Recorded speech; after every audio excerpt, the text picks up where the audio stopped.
Hey folks, welcome to Playing in Traffic, and today's episode is coming to you from Pennypack Park.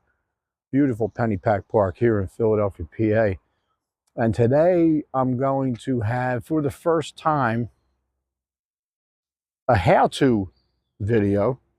How-to, and I'm talking about beginners in this one, how to ride the one wheel. So the next time you see somebody out your car window riding the one wheel and you're like, wow, man, that looks cool, because it does. This way you're going to be able to, I'm just lay some groundwork, some pros and cons, stuff that I've learned about it. So let's get right into it. Okay, so first and foremost, I'm not riding safe today, and I highly recommend that you do. Total hypocrite and contradiction. Of course, it sounds that way, but in reality, I have 2,200 miles of experience on the one wheel. That is not saying I shouldn't have a helmet on at all times. It's not. It's not. But I'm going to say this: that first 300 to 400, 500 miles that I rode, I had a helmet on. The first 200 or 300 miles that I rode, I had elbow pads on, knee pads. And my knees, I have very, very small amount of cartilage left in my knees, so it would, and I always have a sleeve on anyway on the one that has a nice little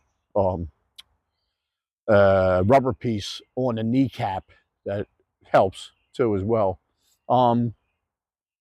Yeah, definitely put your gear on. You know, especially when absolutely should have it on at all times. I don't know how many times I'm going to say this in this video, but most importantly in the beginning, because as you're learning the different aspects of riding this one wheel, there's a lot of things that you have to be aware of, and sometimes the one wheel can go, you know, user error. When I say this is user error. It can put you in some predicaments. And do your research, watch videos like this, and learn as much as you can before you get on it. Now, first and foremost, now step one, where are you going to pick to learn to ride your one wheel? Well, I did not invent this idea. I'm pretty sure I got this from somebody else, and I'm definitely going to co-sign on it, that get in an area where you have a soft landing. So in case you do fall off of the board, in case you do fall, you'll land in a soft area. So I prefer the grass. This was where I started to learn, and I honestly fell a couple times in here. One was just a bale, and again, underneath, it's softer than this. I guarantee you that, and less likely to cause as much damage as that is going to cause if you fall off of the board. So soft area, in my opinion. So protective gear, number one. Soft area under the board, number two. And now let's get into how we're even making this thing move. So, powered on with the, you can see over here next to my Cactus, power button. Power button's on. The lights are showing power's on. Pretty decent level of battery as well. It's almost all the way to the right. What you'll notice is I ride right foot front. I get my foot on this pad. You'll see the blue. It's all blue now. And that's saying, the board's telling me, I'm ready for you to ride me. And you'll see, like, look, you'll see how that changes. Because there's two pads. Let's say in here. There's two pads. Each on the front of this, sensors. And when they're both pressed in, it's ready to go. Now let's see. So now we're in the standing position, and just make the board go flat. Watch. Flat. And now we're moving. The board activates. I'm going to actually ride this on the blacktop to give you a better look. See, probably going about 1 or 2 miles an hour. What I highly suggest when you dismount the board, the beginner dismount of this board, is to jump off the board. Sounds nuts, but it isn't. Like, come up here, you're at a, like, say you start going, oh, this bush is making me nervous. You take both feet and jump off the board and slowly walk away. Well, you don't have to slowly walk away, but you take both feet and jump off the board. That is the safest way, to me, to just stop it. There's alternate ways to stop the board from moving. To me, that's my favorite way. Within the instructions of the future motion instructions, you're going to see, you're going to read, they're going to say, please slow the board down to a slow speed. And to do that, you're going to lean back to stop. You can stop it and then start back up, lean back to decelerate, lean forward to accelerate.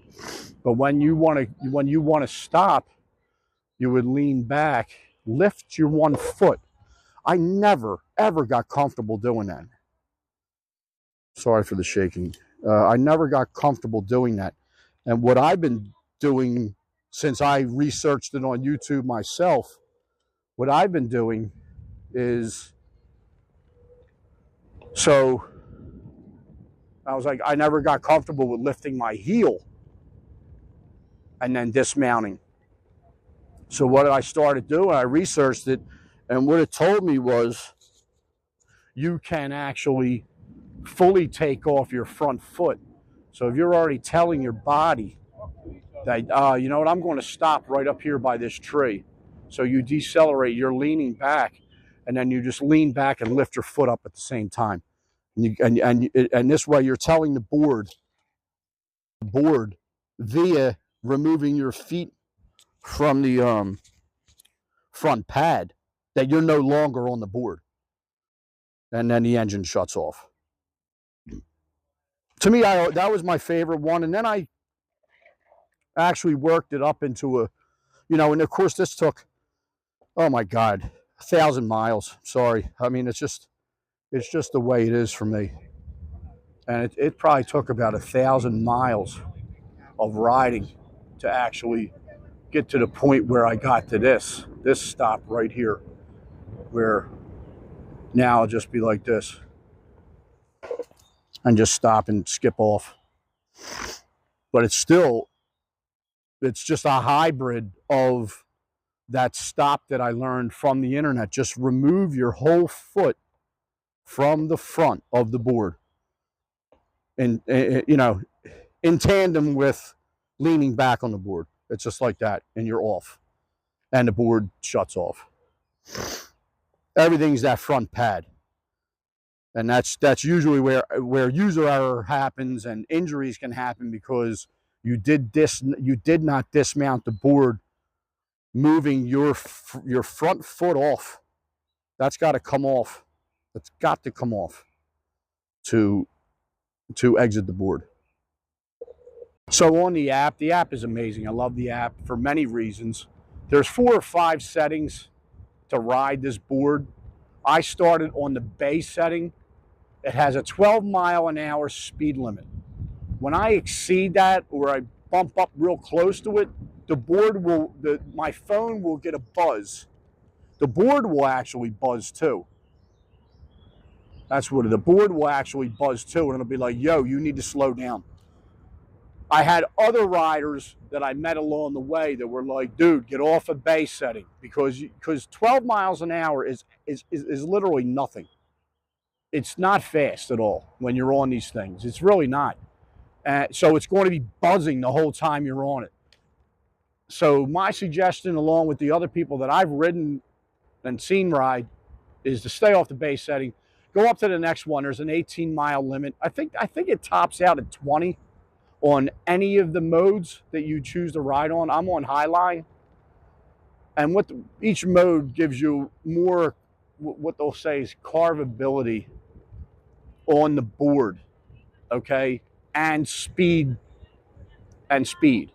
So it'll go from base settings 12 miles an hour, the next setting up's 18, then it'll max out at 20, but then you'll also feel more.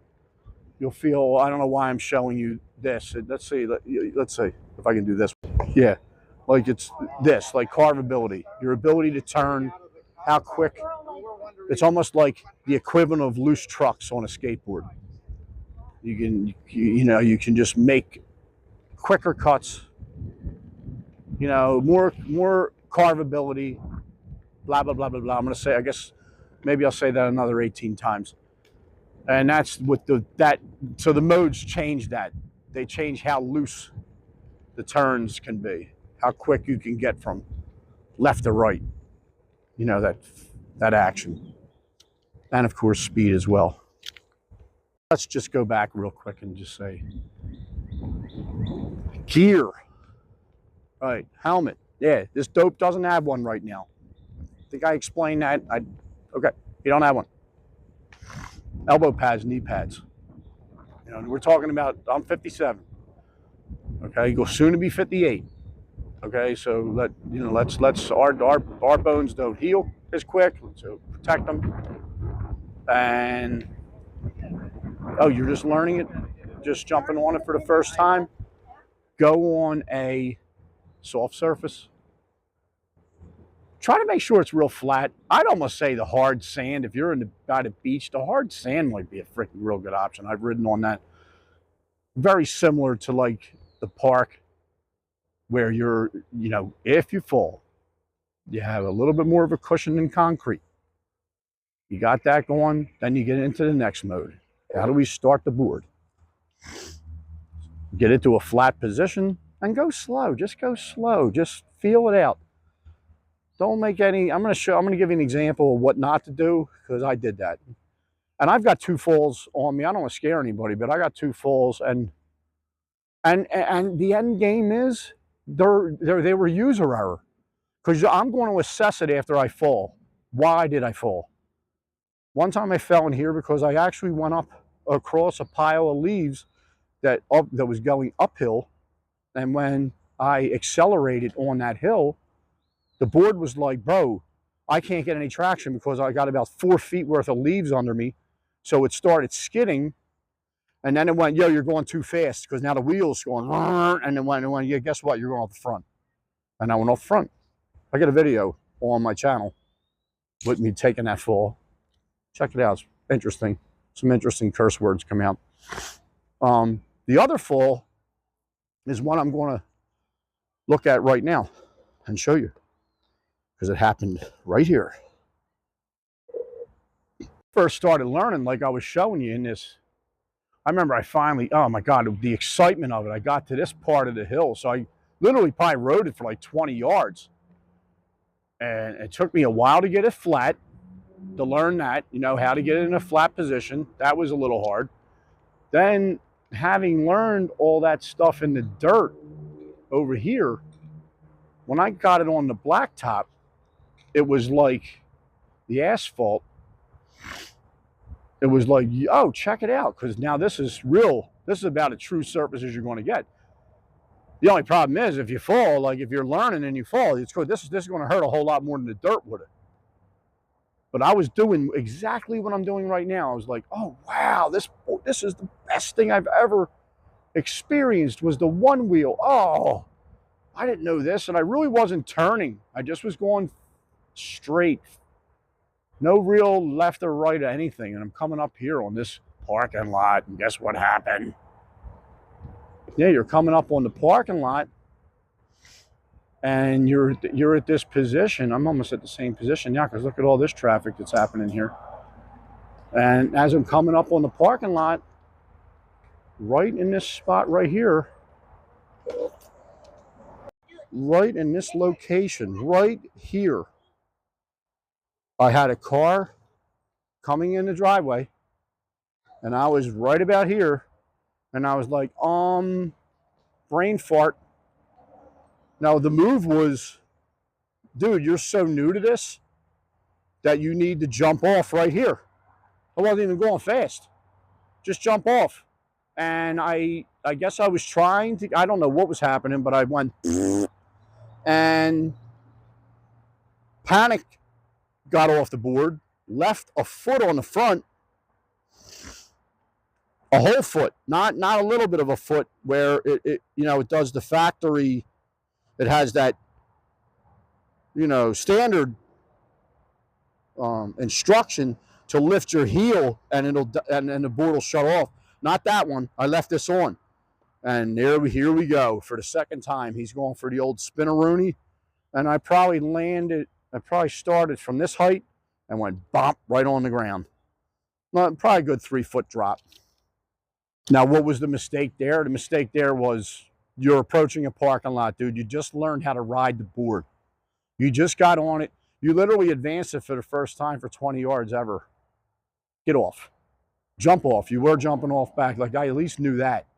When I started really practicing the board, I knew both feet off, jump off the board. Land on the ground, let the board tip over, big deal. That's a solid piece of equipment. It can flip down the side of a canyon, and I guarantee it's probably still going to be in the same one piece at the bottom. And I didn't do it, so I fell. And that's probably the other tip. Always stay true to dismounting and getting off the board. Get that part down. I want to get off the board and just 2 feet, same time, hop off. And safety every time. Make sure your surroundings are safe surroundings for riding. I did use the park initially, and then personally graduated myself to giant parking lots, empty ones. Roosevelt Mall was one of them. I just did a video there. They're starting to build on all that parking lot that I used to use. That's another good thing. But believe me, there's plenty of them parking lots still around. Find one that fits your location, and then you just go in there and just ride forever. Go in the area where there's no traffic. There's plenty of lots like that. Plenty of parking lots like that. Big giant old mall parking lots. Oh goodness, they're all over the place. And let me tell you right now, the handful of times I have fallen, I can't wait to get back up and get back on. Joe, this thing was, I'm sorry. Money Long, right? Made for me. They made this for me. They made this thing, this one wheel for me. Like, I absolutely freaking enjoy this. Enjoy this thing so much. In so many cities. It got me to start the YouTube channel as well. And it got me to start that. And it's just, I love it. I mean, especially on a day like today, the beautiful Pennypack Park, and you can just cruise through here. Take it easy. You're not jeopardizing any other people walking and whatnot and what for. And just, all of the areas.